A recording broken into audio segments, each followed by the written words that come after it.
गणपति बाबा का चमत्कार, एक अनोखी भक्ति कथा। महाराष्ट्र के रत्नागिरी जिले में बसे एक छोटे से गांव गणपतिपुले में समुद्र तट के किनारे एक प्राचीन गणपति मंदिर है, जो भक्तों के लिए आस्था का केंद्र है। यहाँ का मुख्य देवता गणपति बाबा, जिन्हें विघ्नहर्ता और सिद्धिदाता के रूप में पूजा जाता है, हर भक्त के दुखों को हरते हैं। मान्यता है कि इस मंदिर की मूर्ति स्वयंभू है, जो समुद्र की लहरों के बीच प्रकट हुई थी। गणपति बाबा की कृपा से यहाँ आने वाले हर भक्त की मनोकामना पूरी होती है। ये कहानी 2025 की है, जब गणपतिपुले में एक ऐसा चमत्कार हुआ जिसने हर भक्त का दिल जीत लिया और उनके जीवन को बदल दिया। गणपति उत्सव और एक रहस्यमयी समुद्र। 2025 में गणपति उत्सव के दौरान गणपतिपुले में भव्य मेला लगा था। समुद्र तट पर रेत चमक रही थी और मंदिर के आसपास भक्तों की भीड़ थी। कोई नंगे पांव चलकर आया, कोई गांव से बैलगाड़ी में, तो कोई शहरों से कारों में। मंदिर के मुख्य द्वार पर भक्तों की लंबी कतार थी और हवा में गणपति भजनों की मधुर धुन गूंज रही थी। गणपति बाप्पा मोरया, मंगल मूर्ति मोरया। मंदिर के पास ही समुद्र का किनारा था, जिसे गणेश तट कहा जाता था। लोक कथाओं में कहा जाता है कि इस तट पर गणपति बाबा की दिव्य शक्ति बसती है। भक्त यहाँ समुद्र में स्नान कर अपनी मनोकामनाएं मांगते थे, लेकिन इस तट की लहरों में एक रहस्य छिपा था, जो अब तक अनजान था। विष्णु और उसका दुख। गांव में रहता था विष्णु, एक 50 वर्षीय मछुआरा। उसका जीवन दुखों से भरा था। उसकी पत्नी लक्ष्मी 6 साल पहले एक बीमारी में चल बसी थी। उसका 17 वर्षीय बेटा रवि जन्म से मूकबधिर था और संकेतों से बात करता था। विष्णु की मछली पकड़ने की नाव पुरानी हो चुकी थी और समुद्र में मछलियां कम होने से उसकी आजीविका खतरे में थी। कर्ज का बोझ इतना बढ़ गया था कि उसका छोटा सा घर बिकने की कगार पर था। हर दिन विष्णु मंदिर जाता, गणपति बाबा के सामने नारियल चढ़ाता और प्रार्थना करता, बाप्पा मेरे रवि को बोलने की शक्ति दो, मेरे दुखों का अंत करो।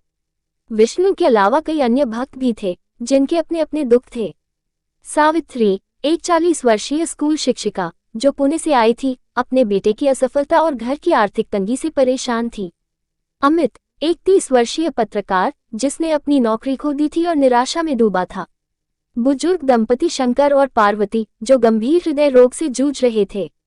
ये सभी अनजान थे, लेकिन उनकी किस्मत एक चमत्कार से जुड़ने वाली थी।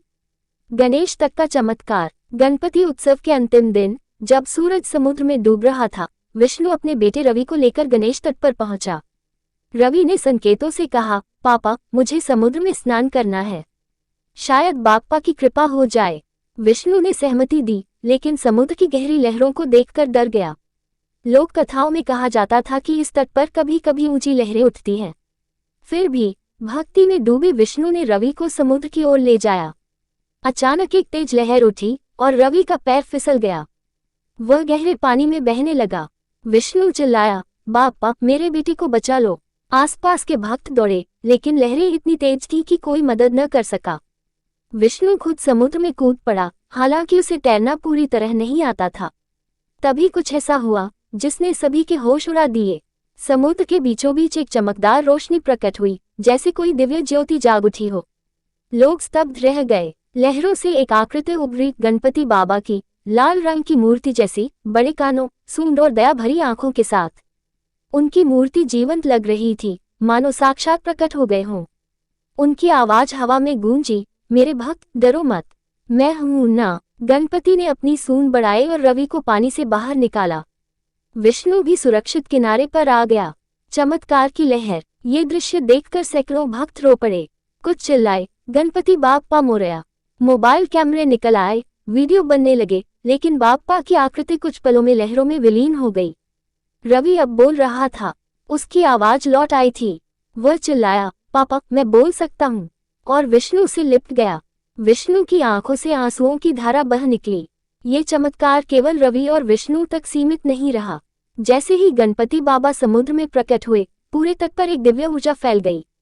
सावित्री, जो पास ही खड़ी थी, को लगा कि उसका पुराना तनाव अचानक गायब हो गया। उसी दिन उसके बेटे को एक प्रतिष्ठित कॉलेज में दाखिला मिला। अमित के फोन पर एक मैसेज आया, एक नई नौकरी का ऑफर, बिना किसी आवेदन के। शंकर और पार्वती ने समुद्र में स्नान किया और अगले दिन डॉक्टरों ने बताया कि शंकर का हृदय रोग ठीक हो चुका था। चमत्कारों की श्रृंखला। ये खबर पूरे गांव में फैल गई। गणपतिपुले में भक्तों का तांता लग गया। मंदिर और तट पर मेला और भी भव्य हो गया। विष्णु की जिंदगी बदल गई। रवि अब स्कूल जाता, दोस्तों के साथ हंसता बोलता। विष्णु को एक नई नाव मिली और समुद्र में मछलियां फिर से लौट आईं। उसका कर्ज चुक गया। विष्णु ने फैसला किया कि वह अब गणेश तट के पास ही रहकर बाप्पा की सेवा करेगा। उसने तट पर एक छोटा सा आश्रम बनाया और भक्तों को चमत्कार की कहानी सुनाने लगा। कई महीनों बाद एक धनी व्यापारी रमेश पाटिल मुंबई से आया। उसका व्यवसाय घाटे में था और उसका पार्टनर उसे धोखा दे चुका था। उसने गणेश तट पर स्नान किया। रात को सपने में गणपति बाबा आए और बोले, रमेश, सत्य और धैर्य रखो। अगले दिन पार्टनर ने अपनी गलती मानी और सारा पैसा लौटा दिया। रमेश ने मंदिर में एक भंडारा कराया।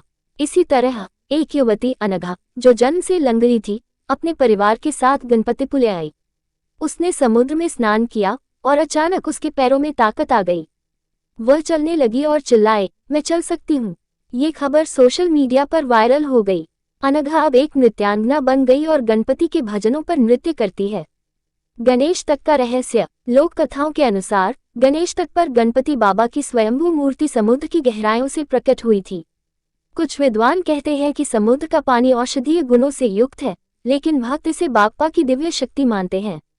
विष्णु को एक रात सपने में गणपति आए और बोले, ये चमत्कार मेरी कृपा है, लेकिन भक्ति सच्ची होनी चाहिए। तट और मंदिर की सेवा करो। अगले दिन से विष्णु ने तट की सफाई शुरू की और एक बोर्ड लगाया, गणपति बाप्पा की कृपा से सभी विघ्न दूर होते हैं। भक्तों की बदली जिंदगी। सावित्री, उसके बेटे की पढ़ाई पूरी हुई और वह अब एक इंजीनियर है। सावित्री हर साल मंदिर में भंडारा कराती है। अमित नौकरी मिलने के बाद उसने एक समाचार चैनल शुरू किया और अब सफल है। शंकर और पार्वती शंकर अब तट पर गरीबों के लिए मुफ्त स्वास्थ्य शिविर चलाते हैं। रमेश पाटिल, उसने गणपतिपुले में एक अनाथालय बनवाया। अनघा अब नृत्य के माध्यम से बाप्पा के भजनों को प्रचारित करती है। ये सभी भक्त अब एक समूह बनाकर मंदिर और तट की सेवा करते हैं। वे कहते हैं, गणपति बाप्पा की कृपा अनंत है। एक नई शुरुआत। गणपति उत्सव के अगले साल गणपतिपुले में और भी बड़ा मेला लगा। लाखों भक्त आए। गणेश तट पर फिर से रोशनी चमकी और बाप्पा की आवाज गूंजी, मेरे भक्तों, सच्ची भक्ति करो, दान करो और सबका भला करो। लोग रो पड़े और कई की मनोकामनाएं पूरी हुईं। आज भी गणपतिपुले का गणपति मंदिर और गणेश तट भक्तों की उम्मीदों का केंद्र है। ये कहानी न केवल चमत्कार की है, बल्कि सच्ची भक्ति, विश्वास और सेवा की भी है। गणपति बाप्पा सिखाते हैं कि सच्चे मन से की गई प्रार्थना कभी खाली नहीं जाती।